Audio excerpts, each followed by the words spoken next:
लाखों नाम काट देते हैं, लाखों नए नाम जोड़ देते हैं।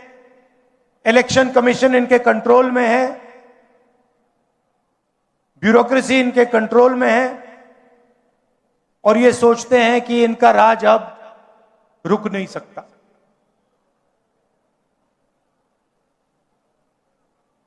मगर टाइम आने वाला है इनका।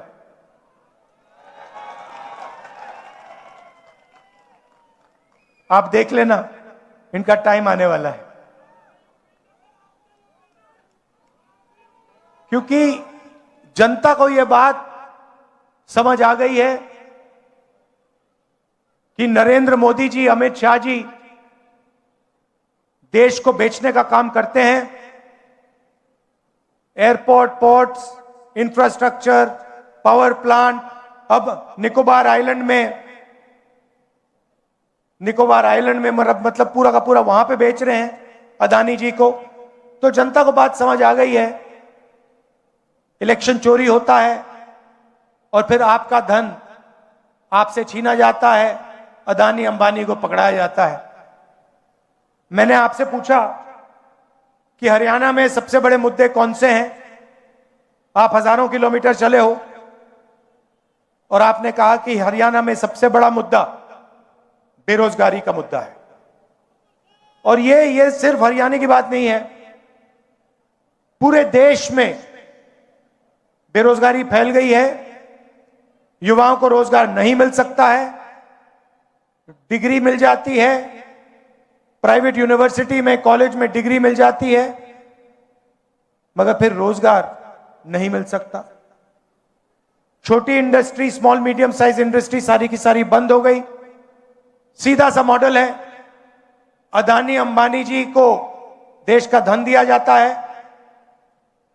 और चाइना का माल हिंदुस्तान में बेचा जाता है। युवाओं को इंस्टाग्राम, सोशल मीडिया, इसका नशा दिया जाता है। और अगर आप सबूत चाहते हैं कि नरेंद्र मोदी कंट्रोल में है, तो मैं आपको अभी सबूत दे देता हूं। कुछ दिन पहले यूएस इंडिया डील हुई, आपने देखा आपने? यूएस डील में हिंदुस्तान ने अमेरिका को क्या दिया और अमेरिका ने हिंदुस्तान को क्या दिया, मैं आपको बताना चाहता हूं। और इसलिए बताना चाहता हूं क्योंकि ऐसी डील कोई भी प्रधानमंत्री नहीं कर सकता, ना कांग्रेस पार्टी का, ना बीजेपी का, ना किसी और पार्टी का ऐसी डील कर सकता है। और अगर डील करी है तो अमेरिका के दबाव में आकर करी है। डील में क्या हुआ? हमारा कृषि का सेक्टर, उसको अमेरिका के किसानों के लिए खोल दिया गया। दाल, कपास, अखरोट, बादाम, अमेरिका के किसान अपना माल अब हिंदुस्तान में बेचेंगे।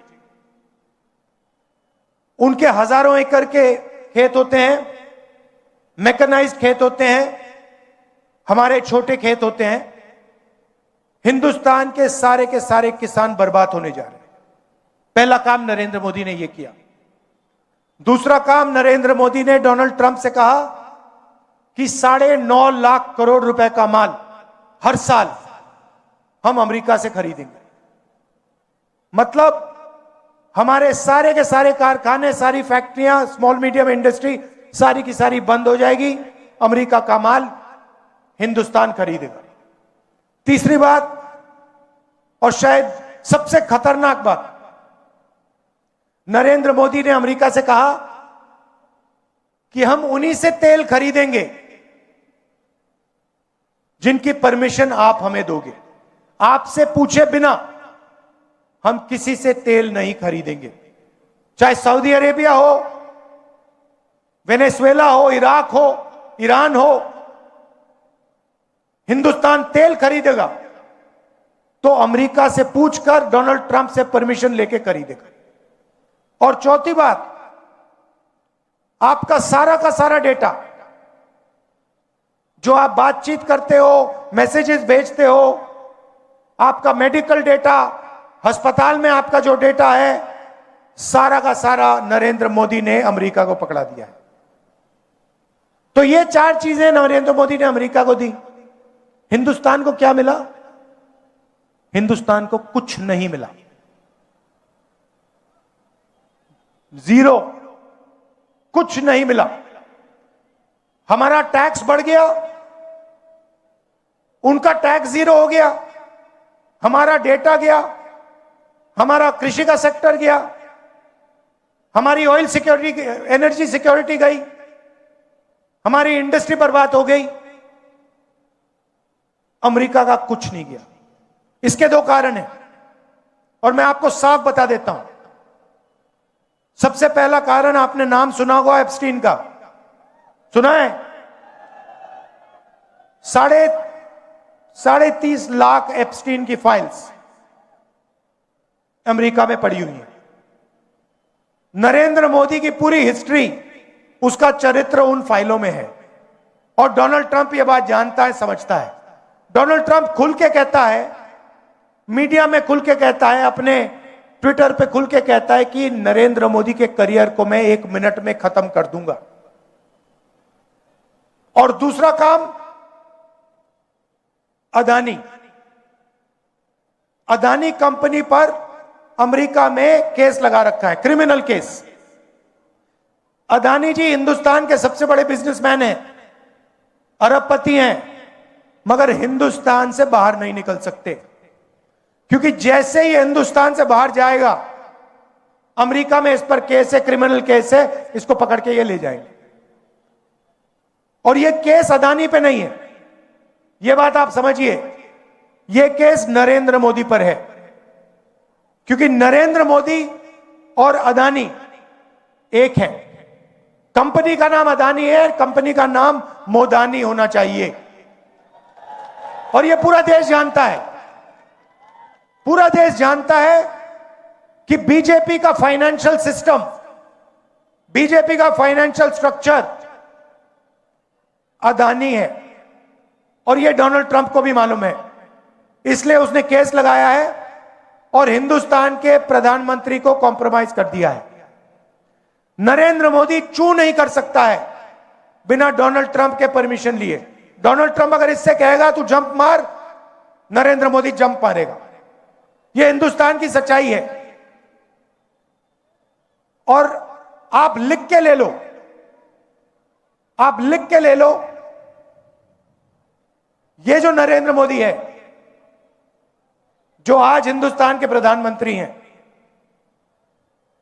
ये टिक नहीं पाएंगे, क्योंकि जनता में इतना गुस्सा है। आपको जितने इलेक्शन चोरी करने कर लो, मगर अंत में जो जनता की सच्चाई है, जनता में जो गुस्सा है, उसका सामना आपको करना पड़ेगा। और जनता डिसाइड करती है हिंदुस्तान में क्या होगा। अब देख लेना, आपने देखा, पता नहीं, मैंने भाषण किया, यूएस डील पर भाषण किया लोकसभा में, मैंने एप्स्टीन का नाम लिया और नरेंद्र मोदी ने अमित शाह को इशारा किया कि भैया, इसको स्पीकर से कहा कि भैया बंद करवा। 4 घंटे लोकसभा में मुझे बोलने नहीं दिया। मैं क्या बोलने जा रहा था? मैं एप्स्टीन की बात करने जा रहा था, मैं अदानी के बारे में बोलने जा रहा था, मगर नरेंद्र मोदी जी उठ के पार्लियामेंट हाउस से भाग गए। आंख में आंख नहीं मिला सकते, यह सच्चाई है। इनका सिस्टम क्या है? अदानी इनकी पूरी मार्केटिंग करता है, इनको ये पूरी देश का धन पकड़ाते हैं। इनके पास ईडी है, सीबीआई है, इनकम टैक्स डिपार्टमेंट है। और सीधी सी बात है, हम नरेंद्र मोदी से, ईडी से, सीबीआई से, इनकम टैक्स डिपार्टमेंट से डरते नहीं। कर लो जो करना है, कोई फर्क नहीं पड़ता। कांग्रेस पार्टी, आप लिख के ले लो, कांग्रेस पार्टी नरेंद्र मोदी को हराएगी और फिर देखना हम क्या कार्रवाई करते हैं नरेंद्र मोदी के साथ। क्योंकि इन्होंने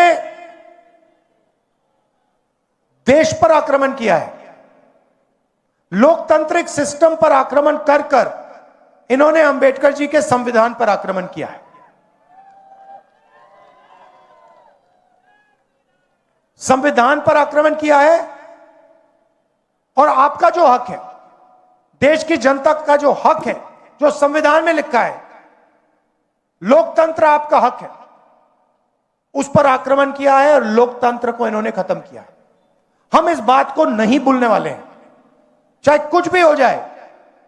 विचारधारा की लड़ाई है और दो ही विचारधारा इस देश में लड़ती हैं, राजनीतिक दो ही विचारधारा है, एक आरएसएस की नफरत की, बंटवारे की, दूसरी कांग्रेस पार्टी की मोहब्बत की, एकता की विचारधारा।